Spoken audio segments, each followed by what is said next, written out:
The next topic is the supporting scorecards. This one, create functional scorecards. We call it functional or supporting scorecards.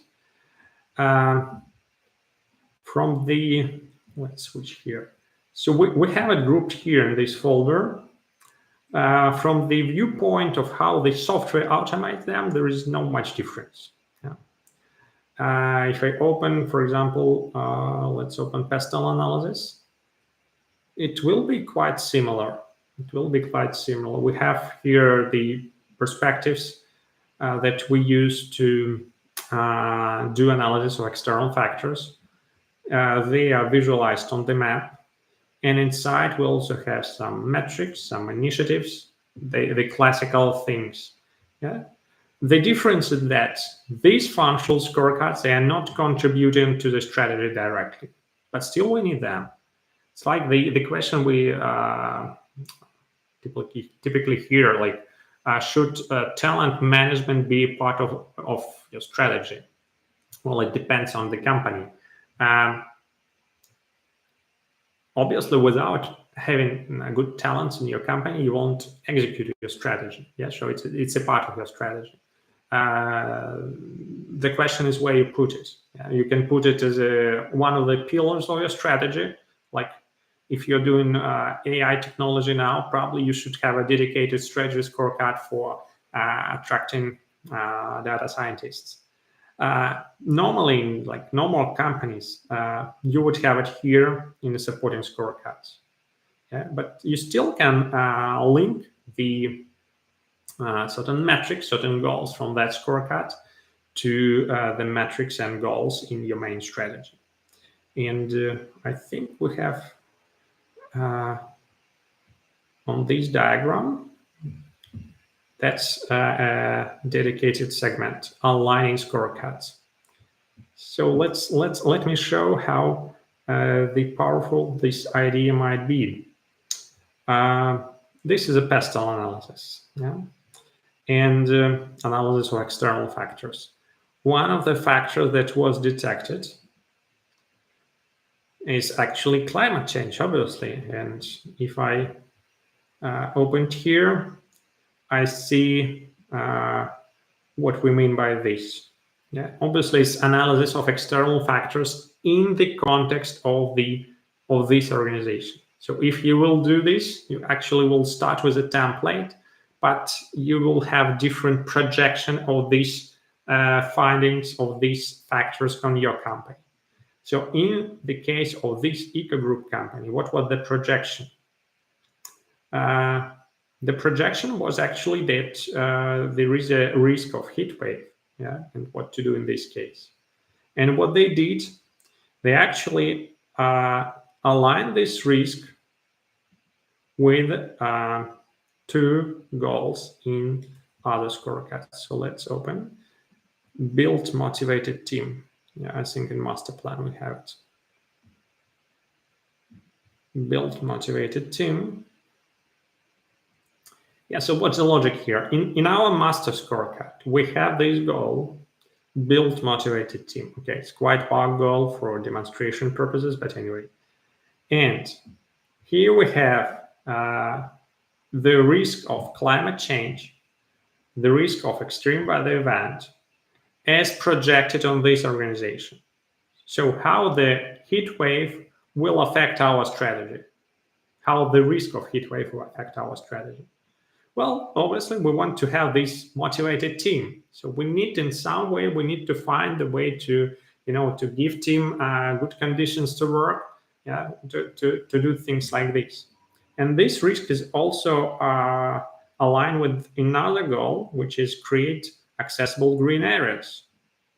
And it's even more logical. Yeah, I have it here. In the context, I have this risk from PESTEL analysis. If there is a risk of extreme weather events, of heat waves, then obviously we need to respond it in some way. And that's one of the main business directions of this company, actually, to create accessible green areas. Why to have this connection? Well, first of all, we understand our strategy better.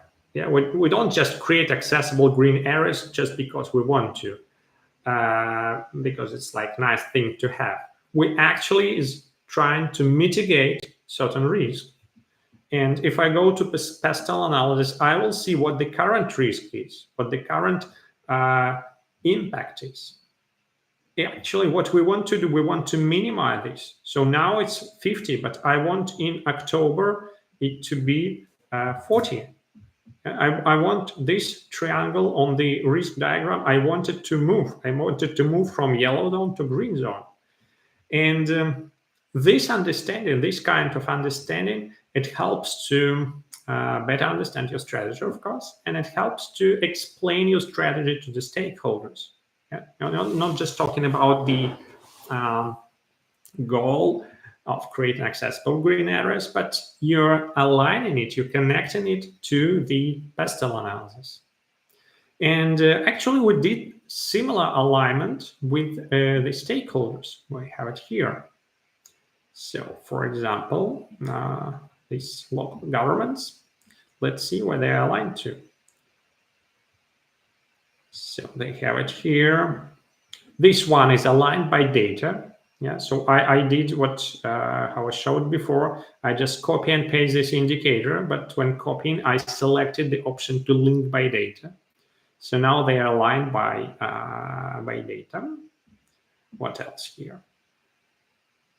Yeah, we have here we have alignment by data as well, and we can also align them by the context, like we did for PESTEL analysis. So for PESTEL analysis, for example, this climate change risk, we have it here.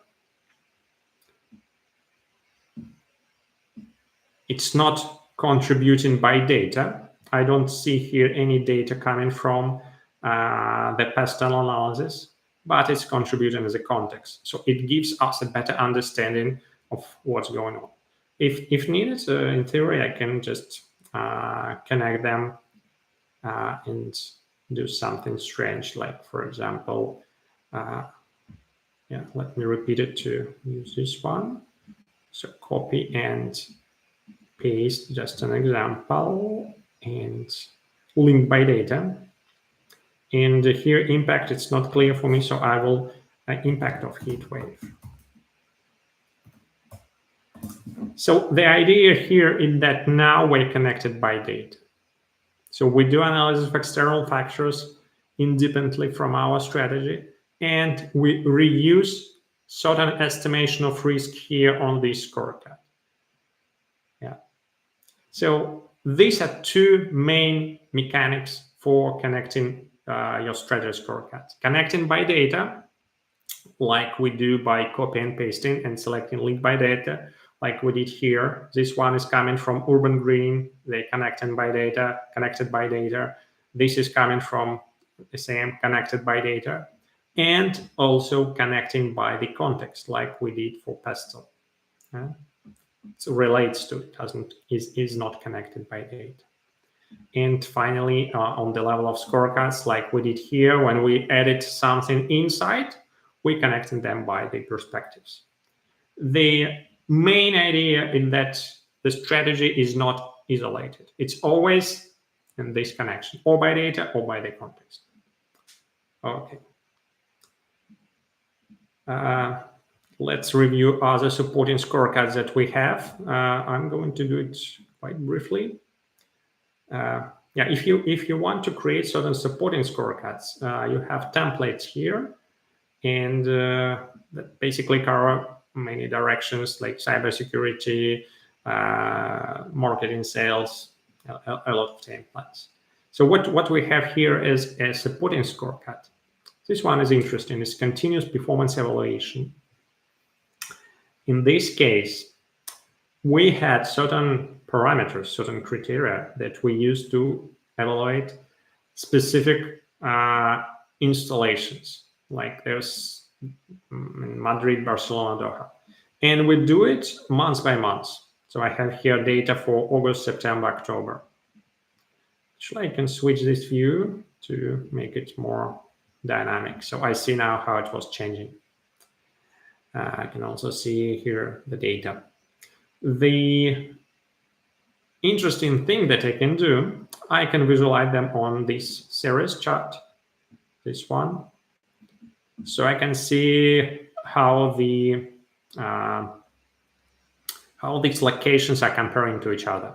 So for example, running cost in Madrid by square meter is higher and it's quite low in Riyadh. And I can also check here in this time chart how they were, overall rating was changing during the time.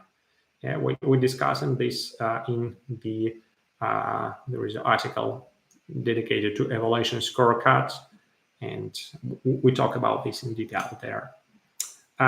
Stakeholder analysis, what I showed you before. PESTEL analysis, analysis of external factors. Again, we discussed it before. Business model canvas.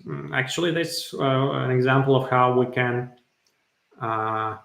articulate the business model of this company. It's following the strategizer approach. You have customer segments, you have value proposition, all these things. The difference from a typical business model canvas is that this one uses live data. So for example, this air quality improvement, if I click here, I see that it's actually, that's in the value proposition category. And it's actually taking the data from 2 scorecards. Yeah, so it's not just canvas that shows me the text blocks and that's it. No, it's actually the canvas that shows me the live data. Yeah, so business model canvas. Yeah, and for many templates that you will use, you will see this green button, guide for template. So if you click on it, you will be redirected to article that explains how to manage with this template. And another thing, it's risk register. I think there was one question about it, but let's get back to the question later. Yeah, so risk register. In our scorecard, I have seen that we mapped risks where it was appropriate. Like in this PESTEL analysis, we mapped this risk of heat wave, and we actually connected to this risk to the context. And you can do this, or you can create a dedicated risk register like this, different types of risks. And actually, for each risk, you can define what your mitigation plan is. You can define certain controls to detect this risk, to prevent this risk. So it's a kind of centralized approach.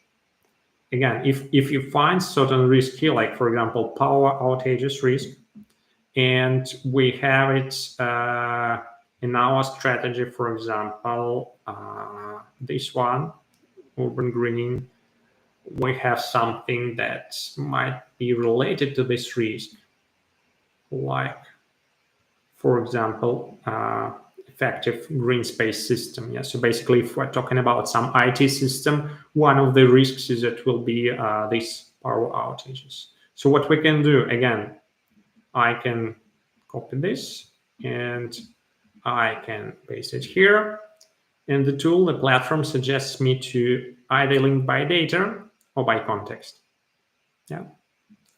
If I do it by context, this risk will be associated here. It will be related here. So if in some report, on some chart, I will be able to visualize this risk as well. Yeah. So when we're going to develop this goal further, like effective green space system, what is affecting this system? Someone will say, look, we have it aligned with this risk of power outages. So we need to have certain sub-goal, for example, providing battery or providing solar panel just for a case. Yeah, just for a case. Again, that's how this might be implemented in practice.